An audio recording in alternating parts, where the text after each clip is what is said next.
Hello बेटों, कैसे हैं आप लोग? बढ़िया। तो बेटा, आज हम लोग जिस टॉपिक के ऊपर चर्चा करने वाले हैं वो है द ह्यूमन आई। और बेटा, आज हम लोग जानेंगे इस वीडियो के अंदर कि ह्यूमन आई का उपयोग और उसकी विजिबिलिटी पावर, सारी चीज़ें कैसे इंटरलेटेड हैं, आज उसको जानेंगे। चलिए शुरू करते हैं। सबसे पहले जानेंगे हम लोग ह्यूमन आई होता क्या है। तो ह्यूमन आई ह्यूमन के बॉडी का सबसे ही इम्पोर्टेंट पार्ट है। ठीक है, जैसा कि हमारे बॉडी में 5 सेंस ऑर्गन है, आइज, ईयर, नोज, टंग, स्किन। और हर एक सेंस ऑर्गन काम है कि हमारे आसपास के एटमॉस्फेयर को सेंस करना, है ना, सेंस करना काम। जैसे ईयर का काम है ऑडियो सुनना, साउंड को सुनना। स्किन का काम है फील करना। आँखों का काम है देखना। और नाक का काम है सूंघना, स्मेल करना। ठीक है, फ्रेगरेंस हो, जो भी चीज़ें हैं। उसके बाद बचता है ईयर। ईयर का काम है सुनना।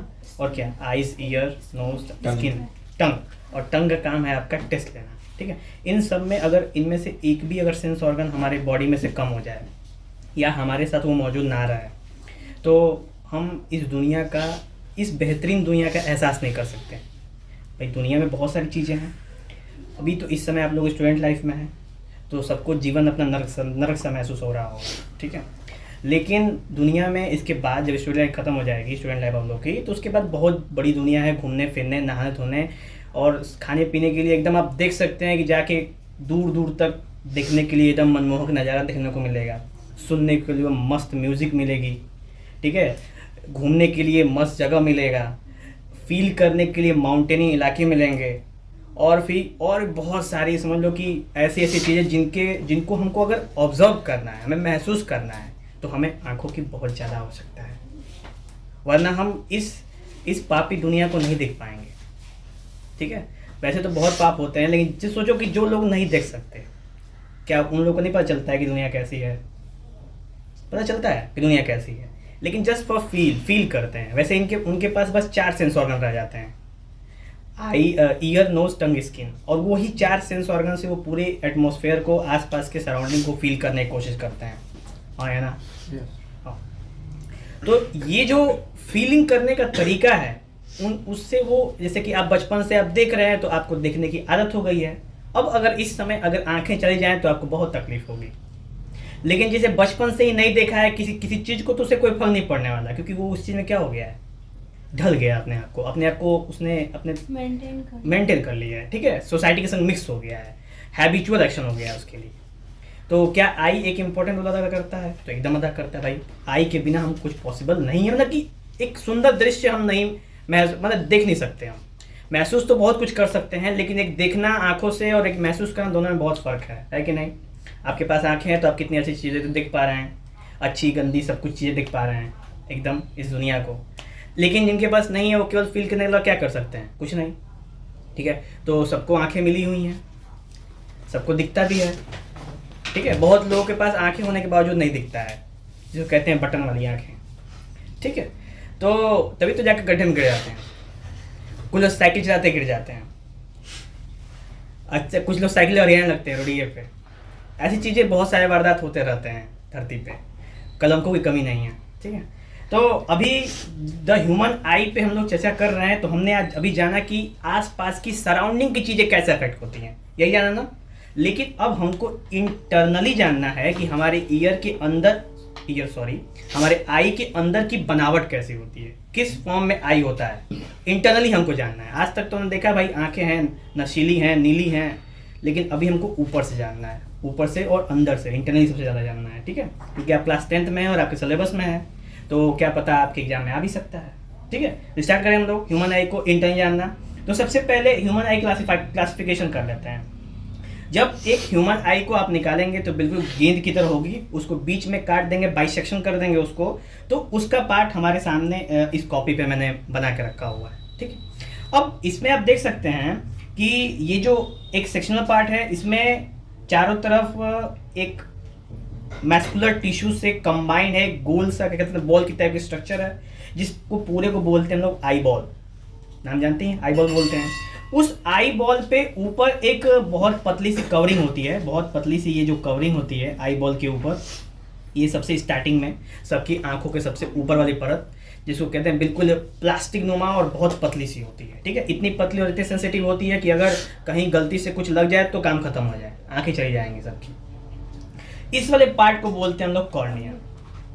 तो अभी पार्ट से पहले जान लेते हैं कितने पार्ट हैं। तो सबसे जो इंपॉर्टेंट पार्ट है वो है ciliary muscle, iris, cornea, pupil, eye lens, blind spot. Blind spot उतना इंपॉर्टेंट नहीं है, फिर भी जानना जरूरी है। उसके बाद ऑप्टिक नर्व और रेटिना। तो ये सारे के सारे इंपॉर्टेंट पार्ट। उसके बाद मैंने कुछ दो ऐसे ही एरो खींच दिया है, पर उसका नाम मेंशन नहीं किया है। इसका नाम जब हम लोग इसके अंदर वर्किंग के अंदर जानेंगे तब जानेंगे कि बाकी ये वर्क कैसे करता है, हाउ आई वर्क, जानना जरूरी है। तो ये ह्यूमन आई वर्क कैसे करता है, तो ह्यूमन आई वर्क करता है आपके किस प्रिंसिपल पे। तो इससे पहले वाले जो चैप्टर्स आपने पढ़े हैं उसमें पढ़ा आपने रिफ्रैक्शन ऑफ लाइट और रिफ्लेक्शन ऑफ लाइट, यही पढ़ा था ना। तो रिफ्लेक्शन ऑफ लाइट को तो अभी हटा दो, रिफ्रैक्शन ऑफ लाइट प्रिंसिपल है हमारी आंखों का। यानी हम रिफ्लेक्शन ऑफ लाइट अगर होगा तभी हमारी आंखें काम करेंगी, वरना नहीं करती हैं काम, ठीक है। तो रिफ्रैक्शन बहुत आवश्यक है हमारी आंखों के लिए। अगर रिफ्लेक्शन ना हो तो हम कोई चीज को इतनी आसानी से नहीं देख सकते, क्या देख ही नहीं सकते, पॉसिबल नहीं है, ठीक है। तो अब प्रिंसिपल के बाद इसके कुछ इंपॉर्टेंट पार्ट भी जान लिए। कुछ इंपॉर्टेंट पार्ट है iris, cornea, pupil, eye lens, optic nerve, retina, ciliary muscles, जिनका हर एक का एक स्पेशली महत्व है आई के अंदर जब वो वर्क करता है उस दौरान। अगर इनमें से एक भी गायब हो जाए तो आपका आई फंक्शन करना बंद कर देगा और हम अपने खूबसूरत सराउंडिंग को नहीं देख सकते, ठीक है। बात क्लियर हुई। उसके बाद अगर बात करें हम लोग तो ह्यूमन आई की स्टार्टिंग में हमने जाना कि ह्यूमन आई क्या होता है, ये भी जान लिया कि भाई सेंस ऑर्गन है। उसके बाद हमने जाना कि इसके मेन इंपॉर्टेंट पार्ट्स कौन कौन से हैं।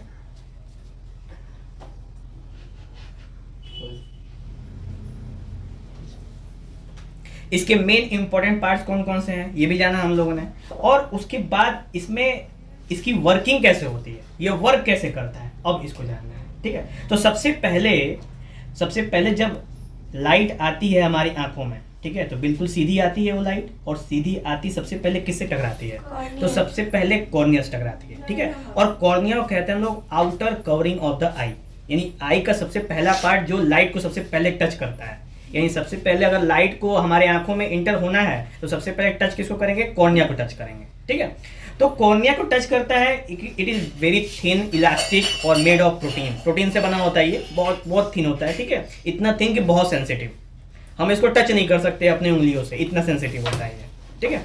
उसके बाद जब ये रे ऑफ लाइट, जब भी वो रोशनी हमारे आंखों के अंदर कॉर्निया से भाग में जाती है, इंटर, ठीक है, अंदर जाती है, तो उसके बाद उसका मुलाकात होती है आइरिस से। आइरिस क्या है, तो आइरिस हमारे आंखों का कलर वाला पार्ट है। सबने देखा होगा हमारी आंखें, हमारे सबकी आंखों का कुछ कलर होता है। किसी की आंखें ब्राउन कलर की होती हैं, किसी की आंखें ब्लैक कलर की होती हैं, कोई ब्लू आईज हो जाता है, ठीक है, और हिप्नोटाइज हो जाता है। तो ये सारी चीजें तो जानते हैं ना, समझते हो ब्लू आईज वाला सीन। तो हनी सिंह, ठीक है, तो ये जो कलर होता है, ये आंखों का कलर कैसे आता है, तो वो आइरिस डिसाइड करता है, ठीक है। आइरिस जो है एक ऐसा समझ लो कि छतरी की तरह होता है जो कलर बताता है। इसके अंदर कलर सेल्स होते हैं तो इसे कलर दिखता है। तो जो हमारे आइरिस का कलर होगा ना वही देगा कि भाई आंखों का भी कलर क्या है, वही है, ठीक है। तो आइरिस क्या है, तो आइरिस एक जस्ट लाइक अ छतरी शेप में होता है जो अंदर कॉर्निया के बाद दूसरे नंबर पे आता है, ठीक।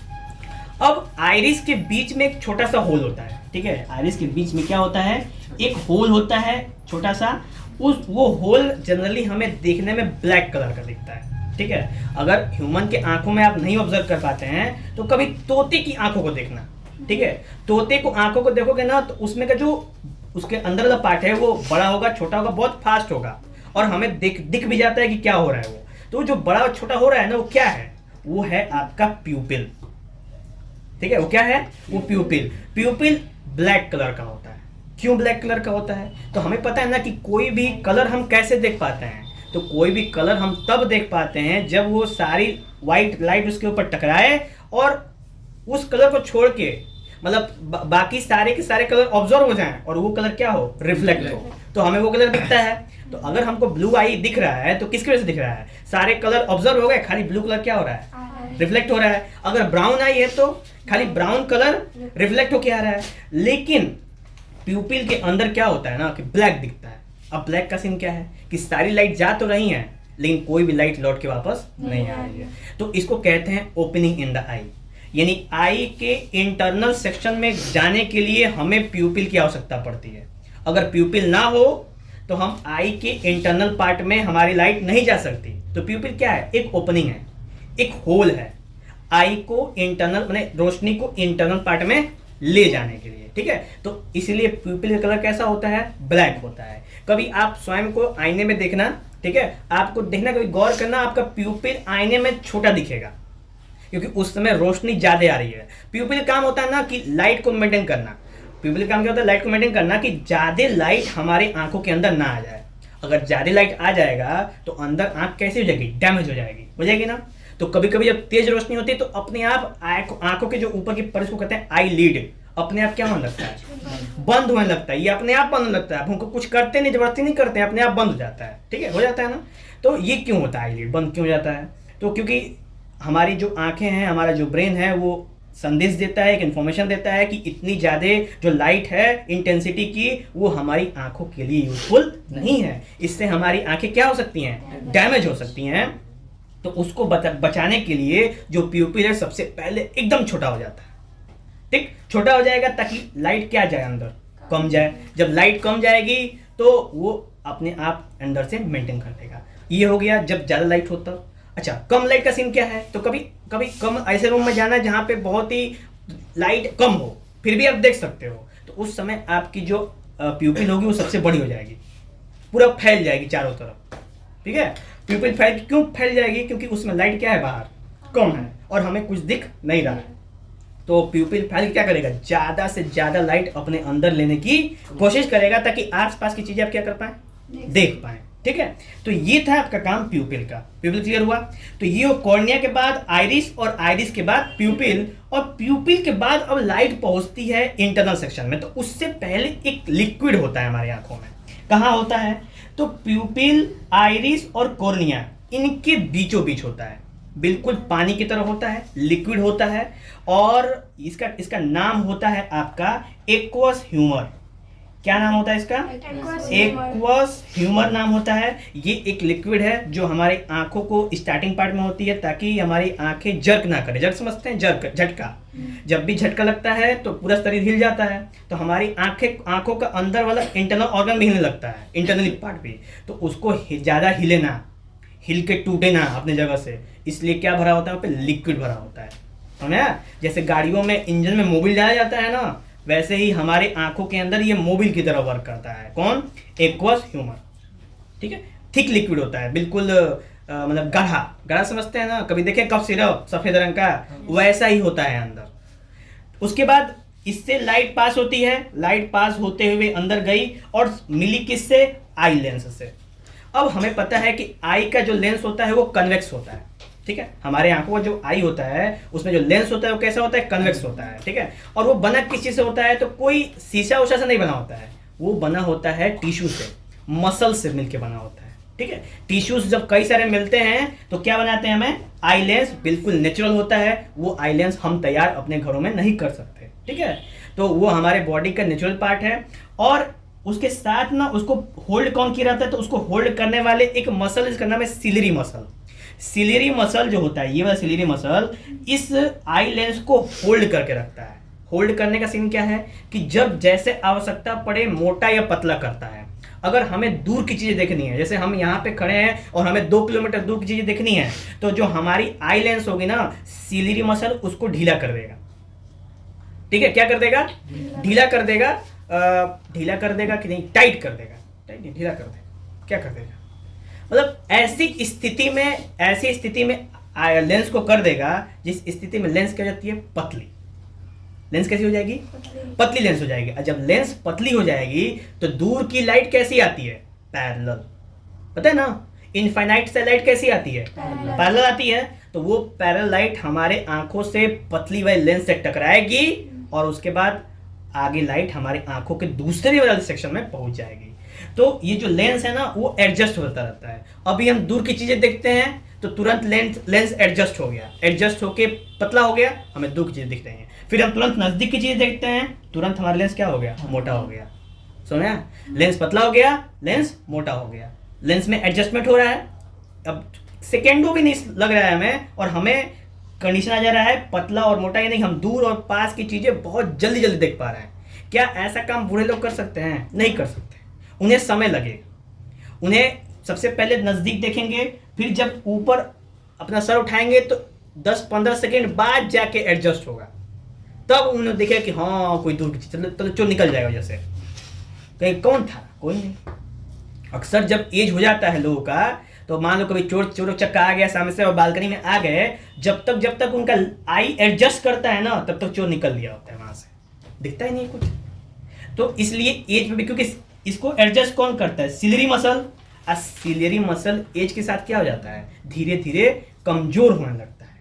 पहले बहुत सही, जैसे आप लोग यंग एज में हैं तो सिलरी मसल बहुत सही काम कर रहा है, तुरंत दूर तुरंत पास, यहाँ वहाँ देयर वेयर कुल जगह देख पा रहे हैं हम इतनी आसानी से। ये कैसे? सिलरी मसल्स की वजह से। ठीक है, तो क्या सिलरी मसल एक इंपॉर्टेंट पार्ट होल्ड कर रहा है हमारे लेंस के लिए?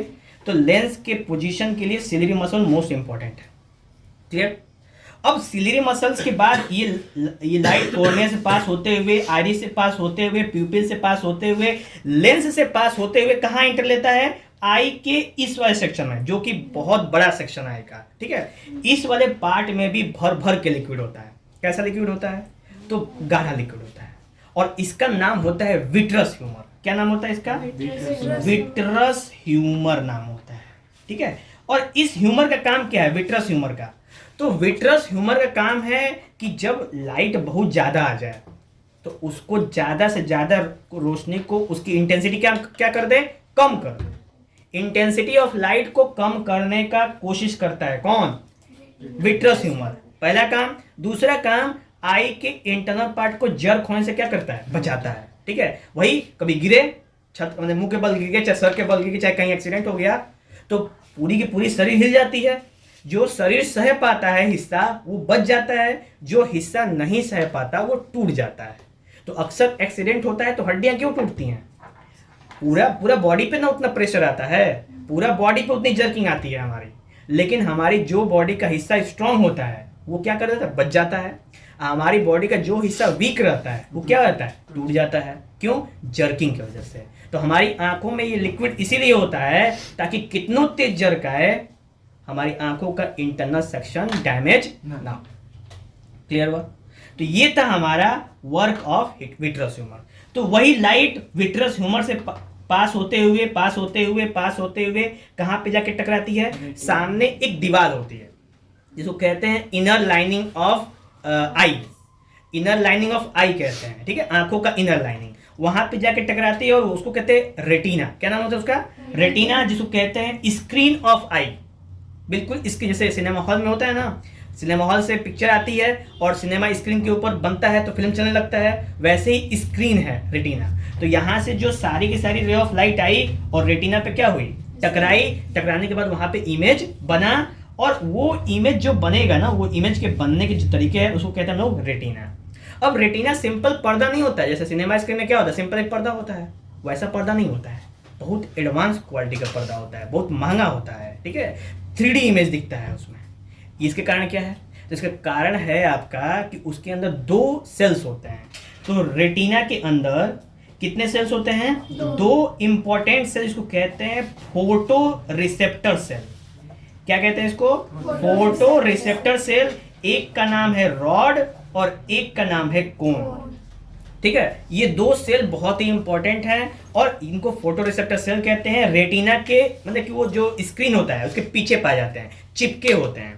अब जो ही उसके ऊपर इमेज बनता है तो जो रॉड्स होते हैं, ठीक है, रॉड्स क्या काम करते हैं? रॉड्स डिसाइड करते हैं कि जो इस इमेज बना है उसकी रोशनी कितनी है, यानी कि वो ज़्यादा ब्राइट है कि डस्टी बना है। ब्राइट समझते हैं ना, चमकीला। मान लीजिए कभी कभी रोशनी ऐसी पड़ती है ना, कभी कभी मान लो कि कोई बंदा, जैसे मान लो भगवान आ गए तुम्हारे सामने, तो भगवान सामने आ गए तो पीछे से बल्ब जलता रहता है, रोशनी निकलती रहती है भगवान के पीछे से। तो अब वो रोशनी क्या तुम अपनी आंखों में झेल सकते हो? नहीं झेल सकते। ठीक है, तो इसका मतलब कौन डिसाइड करता है कि आप इतनी रोशनी झेल? रॉड्स बताता है कि जो लाइट है ना, जो बंदे की लाइट है, इमेज बन रहा है, उस बंदे का इमेज है वो बहुत ही ब्राइट बन रहा है, बहुत ब्राइट बन रहा है। तो ब्राइटनेस कौन डिसाइड करता है? रॉड्स। ठीक है। रॉड्स डिसाइड करता है कि ब्राइटनेस है कि नहीं है, रॉड्स डिसाइड करता है कि आप कम लाइट में भी देख सकते हैं कि नहीं देख सकते, ठीक है। अगर रॉड्स की जनसंख्या हमारे आंखों में ज़्यादा होगी तो हम रात में भी देख सकते हैं, लेकिन हमारे आंखों में तो रॉड की संख्या ज़्यादा नहीं है, हमारे आंखों में बराबर है, जितने रॉड्स हैं ना उतने ही कोन्स हैं। तो किसकी आंखों में ज़्यादा है? उल्लू। जानते हैं आप लोग उल्लू हैं? हाँ आप लोग हैं, ठीक है। तो उल्लुओं के आंखों में रॉड्स की संख्या बहुत ज़्यादा होती है, ठीक है। इस वजह से वो रात को क्या कर पाते हैं? आसानी से देख पाते हैं। अब ऐसा नहीं कोई पूछे मत करना कि उल्लू दिन में नहीं दिखते, उल्लुओं को दिन में भी दिखता है। हाँ, मना नहीं करते हैं कि हमको नहीं लोकेगा, सब कुछ दिखता है उनको, दिन में भी रात में भी। लेकिन जैसे हमें दिन में बिल्कुल क्लियर दिख रहा है हर एक चीज, हम दूर की चीजों को भी क्लियरली समझ सकते हैं, लेकिन अभी अंधेरा कर दीजिए तो क्या दूर क्या नजदीक चीजें क्लियरली समझ सकते हैं? समझ तो सकते हैं, हम महसूस कर सकते हैं कि हाँ ये चीज वहां पे है, अंदाजा टाइप का। दिन में देख रहे हो तो रात को एहसास कर सकते हो ना। वैसे ही उल्लू वो एहसास कर सकते हैं, लेकिन एकदम क्लियरिटी नहीं देख पाएंगे, और रतिया को एकदम जगजगा जाता है उनका आँखियाँ, ठीक है, एकदम फोकस मार के देखते हैं सब चारों तरफ, सब कुछ दिखता है एकदम एक्सरे टाइप का, दीवार के आर पार चीर देते हैं सब देखने की, ठीक है। यही कहना चाहती हो तुम ना? हाँ ठीक है। तो रॉड्स का काम क्या होता है कि डिम लाइट में दिखने को लगा, कि अगर डिम लाइट हो गई, लाइट डिम हो गई, फिर भी हम आसानी से देख सकें। किसका काम होता है रेटिना में? रॉड्स का काम होता है। और कोन्स का काम क्या होता है? तो कोन्स का काम होता है कलर डिसाइड करना, कि कौन सा कलर है। जैसे मान लो कोई रेड कलर का पहन के है, कोई येलो, कोई वाइट, कोई ग्रीन, कोई पिंक, कोई ब्लू। ये कलर कैसे डिसाइड होता है? कौन डिसाइड करता है? तो हमारे रेटिना में एक सेल्स होते हैं, कौन सेल? फोटो रिसेप्टर सेल, जिसका नाम है कोन। वो डिसाइड करता है क्या? कलर, कि कौन सा कलर है, ठीक है। और कभी कभी इनकी गलतियों से कलर विजन हो जाता है आंखों में, ठीक है, जिससे हम ये डिसाइड नहीं कर पाते हैं कि कौन सा ऑरेंज है और कौन सा रेड है, ठीक है। कलर विजन जब जिसको हो जाता है वो डिसाइड नहीं कर पाता कि कौन सा ऑरेंज और कौन सा रेड, ठीक है। तो ये हो गया हमारा रॉड्स और ये वाला हो गया हमारा कोन्स। क्लियर हो गया ये? तो रेटिना का दो फोटोसिंथेसिस सेल्स कंप्लीट हो गया। अब रेटिना से ना नर्व सेल लगे होते हैं, पूरे नसें लगे होते हैं रेटिना से, स्क्रीन से। अब वो तार की तरह होता है बिल्कुल। तो जो भी रेटिना में पड़ गया है कि भाई इस बंदे का फोटो बन गया है, अब वो कैसे पता चलेगा कि वही बंदा है? तो उसकी सारे के सारे सिग्नल इलेक्ट्रिक फॉर्म में, किस फॉर्म में? इलेक्ट्रिकल सिग्नल फॉर्म में, क्योंकि ब्रेन के अंदर पढ़ाया गया है कि हमारे बॉडी में इलेक्ट्रिकल सिग्नल दौड़ता है इन्फॉर्मेशन के लिए। तो वो सारे के सारे जो इमेज है वो इलेक्ट्रिकल सिग्नल के फॉर्म में बनते हैं और कहाँ तक जाते हैं? ब्रेन तक। किस नर्व से? ऑप्टिक नर्व से। किस नर्व से जाते हैं? ऑप्टिक नर्व से। और ब्रेन पता करके एनालाइज करता है, बताता है कि हाँ ये बंदा है, ये जिसको हम ये यहाँ मिले थे वहाँ मिले थे, जो भी चीज़ें हैं तुरंत उसकी फाइल फोल्डर हमारे ब्रेन में क्या हो जाती है? खुल जाती है, और हम जान पाते हैं कि हाँ ये, ठीक है। तो ये हो गया हमारा ऑप्टिक नर्व्स का कंडीशन। तो ये ऐसे करके हमारा ये मैक्सिमम पार्ट कवर हो गया, ये पूरा आई लगभग कवर हो गया। अब बचा एक ब्लाइंड स्पॉट। तो कभी कभी क्या होता है ना कि कोई चीज़ें होती है जो हमारे साइड से हमारे आंखों के सामने बनती हैं पर हमें दिखती नहीं है कभी कभी, जिसको कहते हैं लोग ब्लाइंड स्पॉट। ब्लाइंड स्पॉट क्या होता है? तो ब्लाइंड स्पॉट रेटिना का ही एक ऐसा भाग होता है, जैसे रेटिना होता है ना, रेटिना समझते हैं ना, जो स्क्रीन है हमारे आंखों का, उसमें एक ऐसा जगह है जहाँ पे इमेज बनता है तो हमें एहसास नहीं होता है कि वो इमेज बन रहा है कि नहीं बन रहा है, उसको बोलते हैं ब्लाइंड स्पॉट। और वहाँ पे जब इमेज बनता है तो हमें वो इमेज हमारे सामने होते हुए भी हमें दिखेगा नहीं, हमारे सामने हो रहा होगा पर हम देख नहीं सकते उसको, क्योंकि वो इमेज कहाँ बन रहा है? ब्लाइंड स्पॉट में बन रहा है। और नाम ही है उसका क्या? Blind spot. वहाँ पे बनेगा तो कोई ऑब्जर्व नहीं कर पाता है, ठीक है। और ये आंखों में कहाँ होता है? तो जहाँ से हमारे रेटिना और ऑप्टिक नर्व जब जुड़े होते हैं जहाँ से ना, उसी पे जाके बनता है, समझे? तो इसी वजह से हमारी स्क्रीन रेटिना डिसाइड नहीं कर पाती है, तो इसको बोलते हैं हम लोग ब्लाइंड स्पॉट, ठीक है। तो ये था हमारा ह्यूमन आई का पूरा कॉन्सेप्ट, ओके। अब इसके अंदर कुछ एक आध दो और लाइनें हैं, वो है एक power of accommodation. Power of accommodation ये क्या होता है? तो ये इसी से रिलेटेड है। कंडीशन होता है कि हमारी जो आंखों में आई लेंस है वो सेकेंडों में यहाँ दिख रहा है, सेकेंडों में दूर की चीज़ें दिख रहा है, दिख पा रहा है एकदम इजीली। ये जो एडजस्टमेंट है इसी एडजस्टमेंट कहते हैं पावर ऑफ एकोमोडेशन। ठीक है, तो जो हमारी आंखों का एडजस्टमेंट है, हमारी आंखें कितनी जल्दी इसको एडजस्ट कर ले रही हैं, दूर की चीज़ें, नज़दीक की चीज़ें कितनी फास्ट एडजस्ट कर रही हैं, इसी को कहते हैं हम लोग पावर ऑफ एकोमोडेशन। ठीक है, the adjustment of focal length of eye lens, eye lens का फोकल लेंथ कितना जल्दी एडजस्ट हो रहा है। ठीक है, तो ये हो गया एडजस्टमेंट फोकल लेंथ। और प्लस हमारी आंखों में बीमारियां भी होती हैं। अब आंखों के बारे में जान लिए, आंख कितनी अच्छी है भी जान लिए कलरफुल वर्ल्ड देखने के लिए। तो इसमें बीमारियां भी होती हैं, बहुत सारी प्रॉब्लम्स भी इसके अंदर क्रिएट होती हैं। ठीक है, आंखों में कई सारे प्रॉब्लम्स भी आते हैं। कुछ प्रॉब्लम्स होती हैं जो बचपन से आ जाती हैं, जो कहते हैं जेनेटिकल प्रॉब्लम। जैसे होता है ना कि कई लोगों के घर में जब माता पिता चश्मा लगाते हैं ना तो बच्चों को चश्मा लग जाता है, तो इसको कहते हैं जेनेटिकल आई प्रॉब्लम। और कई लोगों में ना एक होता है शौक का चश्मा, शौकीन में चश्मा लगाते फिरते हैं उसमें।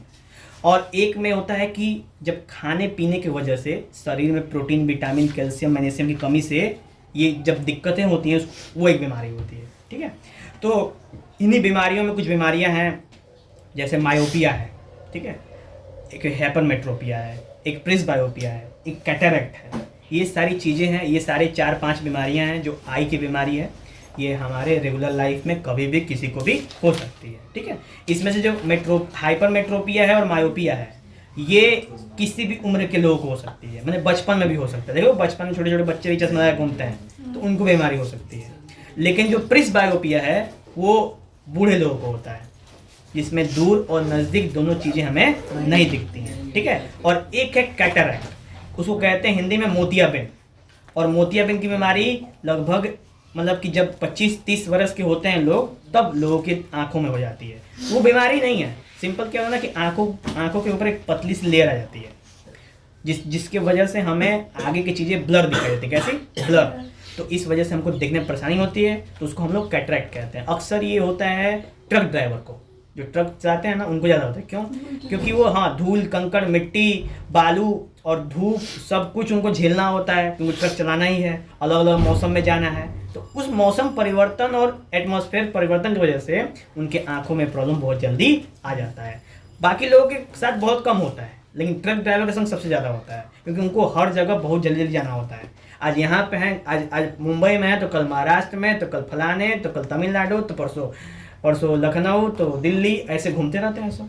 ठीक है, इतना जल्दी जल्दी चेंज हमारी बॉडी एडजस्ट नहीं कर पाती, हमारी आंखें एडजस्ट नहीं कर पाती हैं, तो ये प्रॉब्लम हो जाता है इनमें। ठीक है, और प्रॉब्लम हो गया, उसके बाद हमारी आंखों को सही करने का तरीका क्या है कि हम अपनी आंखों को कैसे हेल्दी रख सकते हैं। तो सारी यूज़फुल और अच्छी अच्छी चीज़ें खाइए, फल फ्रूट खाइए, vitamin, calcium, protein, magnesium, iodine और आयरन वाले जितने भी चीज़ें हैं सब खाते रहेंगे, तो इससे हमारी आंखें कमज़ोर नहीं होंगी। ठीक है, अब एक आध दो पॉइंट और ले लेते हैं, इसको भी कवर कर लेते हैं हम लोग कि हमारे पास दो ही आंखें क्यों हैं। भाई भगवान तो एक आंख भी दे सकते थे, फिर भी अब दे सकते थे, दो आंखें क्यों हैं? ठीक है, तो इसके दो पॉइंट हैं। पहला पॉइंट है कि दो आंखों की वजह से हम 180 डिग्री देख सकते हैं, एक आंख से केवल 90 डिग्री देख सकते हैं हम लोग। ठीक है, एक आंख की मदद से आप केवल 90 डिग्री देख सकते हैं बस, दो आंखों की मदद से आप 180 डिग्री देख सकते हैं। दूसरा पॉइंट है लेंथ मेजर के लिए, एक आंख बंद करके आप इस किसी लंबाई चौड़ाई को उतना अच्छा नहीं नाप सकते जितना दोनों आंखों से नाप सकते हैं। एक अंदाज़ा लगाते हैं ना, और वो अंदाज़ा लगभग मैक्सिमम टाइम क्या हो जाता है, सही हो जाता है। तो वो सही अंदाज़ा कैसे लगता है? दो आंखों की वजह से। ठीक है, क्योंकि दोनों आंखें एडजस्ट करती हैं अपने आंखों की, हाँ लेंथ कितना हो सकता है, एक्यूरेसी मेजरमेंट करने की। ठीक है, ये हो गया आई खत्म हमारा। तो ऐसे करके बेटा द ह्यूमन आई पार्ट होता है समाप्त। और अगर आपको कोई प्रॉब्लम हो तो हमारे कमेंट बॉक्स में हमें मेंशन कर सकते हैं। और बेटा चलते हैं हम लोग। जय हिंद, वंदे भारत, वंदे मातरम। और मिलेंगे अगले एपिसोड्स में बहुत ही और भी रोचक और तथ्यात्मक चीज़ों के साथ।